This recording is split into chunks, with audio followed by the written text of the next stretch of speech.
नमस्कार दोस्तों। आज कहानी शुरू करने से पहले मैं आपसे एक सवाल पूछना चाहती हूँ।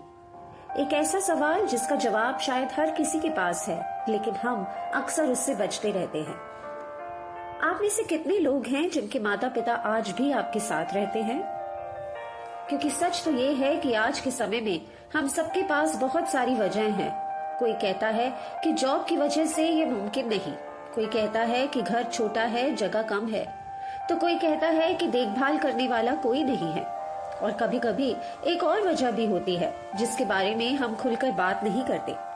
घर में पत्नी और माँ की सोच नहीं मिलती, दोनों के बीच तकरार होती है, दोनों की आदतें अलग हैं, सोच अलग है और धीरे धीरे घर का माहौल खराब होता जाता है। लेकिन जरा दिल पर हाथ रखकर सोचिए, हर बार कीमत सिर्फ माँ बाप को ही क्यों चुकानी पड़ती है?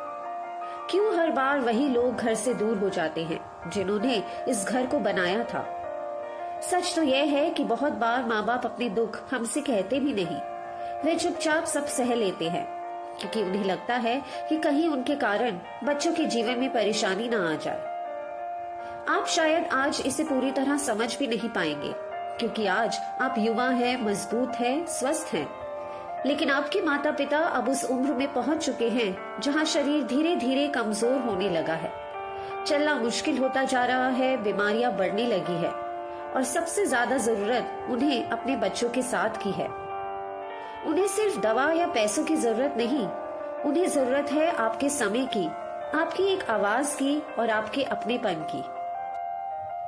आज की कहानी हमें इसी सच्चाई के सामने खड़ा करती है। एक ऐसी कहानी जो सिर्फ एक फिल्म नहीं है, बल्कि हर बेटे और हर बेटी के लिए एक आईना है।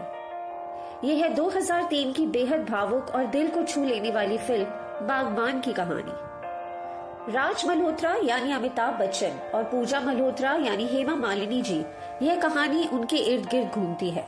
राज एक बैंक में काम करते हैं और बहुत ही ईमानदार और संवेदनशील इंसान है। पूजा उनकी पत्नी है जो एक गृहिणी है और उनके लिए एक प्रेरणा का स्रोत है। दोनों का रिश्ता सिर्फ पति पत्नी का नहीं, बल्कि दोस्ती, विश्वास और गहरे प्रेम का है।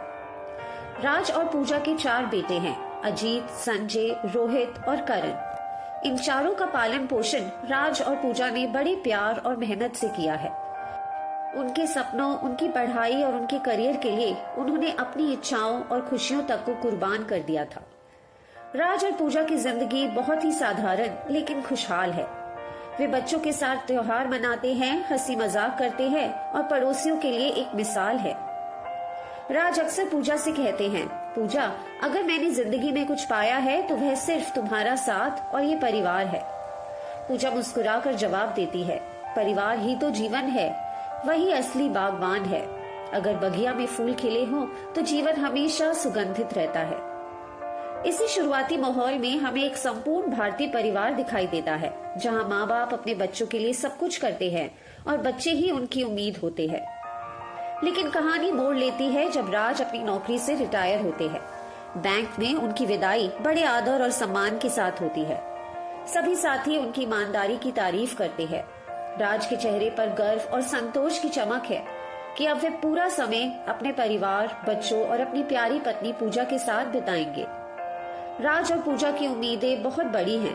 उन्हें लगता है कि अब बच्चे उनका हाथ थामेंगे, उनकी सेवा करेंगे, जैसे उन्होंने जीवन भर बच्चों का ख्याल रखा।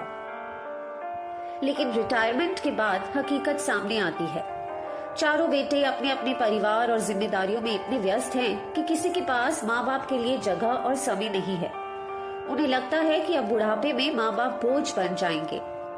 बेटों की पत्नियां साफ कह देती है, हमें बच्चों को संभालना है, घर देखना है, अगर सास ससुर भी साथ रहेंगे तो बहुत मुश्किल हो जाएगा। राज और पूजा टूट जाते हैं, लेकिन फिर भी बच्चों पर विश्वास रखते हैं और आखिरकार एक फैसला होता है। राज को एक बेटे के पास और पूजा को दूसरे बेटे के पास रहना होगा। यानी कि पति पत्नी जिन्होंने जीवन का हर पल साथ बिताया, अब बुढ़ापे में अलग अलग रहेंगे। यह पल कहानी का सबसे दर्दनाक मोड़ है। पूजा की आंखों में आंसू हैं और राज के चेहरे पर मजबूरी। लेकिन वे बच्चों को दोष नहीं देते, बस एक दूसरे को चुपचाप देखते हैं और विदा लेते हैं। राज अब बड़े बेटे के घर रहने लगते हैं। शुरुआत में सब ठीक लगता है, लेकिन धीरे धीरे बेरुखी साफ दिखाई देने लगती है। राज को छोटे छोटे फैसलों में अनदेखा किया जाता है, कभी खाने को लेकर ताने, कभी खर्च को लेकर ताना। दूसरी तरफ पूजा भी बेटों के घर में मुश्किल हालात झेल रही होती है। बहू ताने मारती है। पूजा रात को अकेले तकिए में मुंह छुपाकर रोती है। राज और पूजा कभी कभी फोन पर बात कर लेते हैं, लेकिन उनके लिए सबसे बड़ी सजा है जिंदगी भर साथ रहने के बाद अब जुदाई का दर्द। राज की जिंदगी में एक रोशनी की किरण तब आती है जब वह अपने पुराने दोस्त हेमंत और उनकी पत्नी शांति से मिलते हैं। हेमंत और शांति के बच्चे नहीं है, लेकिन फिर भी वे खुश और संतुष्ट जीवन जी रहे हैं। हेमंत राज से कहते हैं, बच्चे हमेशा माँ बाप के नहीं होते, असली जीवन साथी वही है जो हर सुख दुख में साथ हो। और यह बात राज के दिल को छू जाती है। राज अपनी भावनाओं को लिखना शुरू करते हैं, कविताएं, डायरी और कहानियां। धीरे धीरे यह लेखनी एक किताब का रूप ले लेती है। और फिर एक समय आता है जब उन्हें फिर से दूसरे बेटों के घर जाना होता है। राज और पूजा फोन पर बात करते हैं और तय करते हैं कि क्यों ना बीच रास्ते में एक स्टेशन पर मिल लिया जाए। दोनों अपनी अपनी ट्रेन से उतरते हैं और एक दूसरे को देखते हैं। दोनों बहुत कमजोर और दुबले हो चुके हैं। वे तय करते हैं कि अब हम कहीं अलग अलग नहीं जाएंगे। तभी वहां आते हैं आलोक और उसकी पत्नी अलंकृता। आलोक दरअसल राज और पूजा का गोद लिया हुआ बेटा है, जिसे उन्होंने बचपन में अपनाया था। आलोक अपने बाबूजी और माँ से बहुत प्यार करता है। यह दृश्य बहुत भावुक कर देता है, क्योंकि जहाँ असली बेटे मुंह मोड़ लेते हैं, वही गोद लिया बेटा सबसे बड़ा सहारा बनता है। राज की लिखी किताब बागबान छपती है और बहुत लोकप्रिय हो जाती है। लोग उनकी कहानी से प्रभावित होते हैं। मीडिया उनसे इंटरव्यू लेने आती है। लोग कहते हैं कि आपकी कहानी ने हमारी आंखें खोल दी। आखिरकार उनके बेटे भी शर्मिंदा होकर लौट आते हैं और माफी मांगते हैं। लेकिन राज शांत स्वर में कहते हैं, गलती तुम्हारी नहीं बेटा, शायद हमारी ही है। हमने सोचा कि बेटे हमेशा माँ बाप के होते हैं, लेकिन सच तो ये है कि बेटे अपना घर बसा लेते हैं और माँ बाप पीछे छूट जाते हैं। पूजा उन्हें माफ कर देती है, क्योंकि माँ का दिल हमेशा नरम होता है। फिल्म के अंत में राज कहते हैं, माँ बाप पेड़ की तरह होते हैं, वे छांव देते हैं, फल देते हैं, लेकिन जब उन्हें सहारे की जरूरत होती है तब बच्चे ही उनसे मुंह मोड़ लेते हैं। अगर तुम अपने बच्चों को अच्छा इंसान बनाना चाहते हो तो पहले खुद एक अच्छे बेटे बनो। और इसी भावनात्मक संदेश के साथ फिल्म खत्म होती है। दोस्तों, कहानी खत्म हो सकती है, लेकिन इसके सवाल हमारे दिल में बहुत देर तक गूंजते रहेंगे।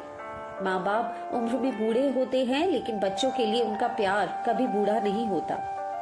माँ बाप जिम्मेदारी नहीं होते, वे तो हमारी जड़ें हैं, और अगर यह जड़ें सूख जाएं तो पेड़ कितना भी ऊंचा हो टिक नहीं पाता। तो आइए इन रिश्तों को बोझ नहीं बल्कि अपनी सबसे बड़ी नेमत समझें। आपको आज की कहानी कैसी लगी नीचे कमेंट्स में जरूर बताइए, और इस चैनल को लाइक, शेयर, सब्सक्राइब जरूर कीजिएगा।